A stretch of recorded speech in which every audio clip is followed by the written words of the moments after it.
Hello viewer.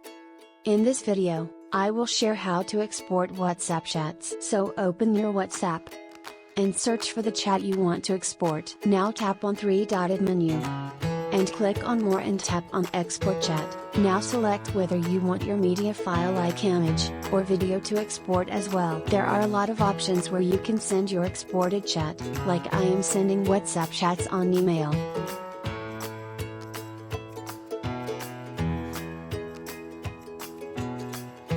Now I am checking for the email. It is in PDF format where you can share it anywhere.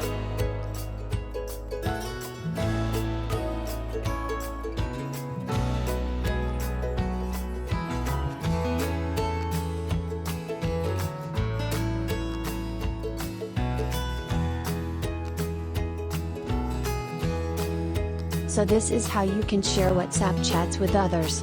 Thank you for watching.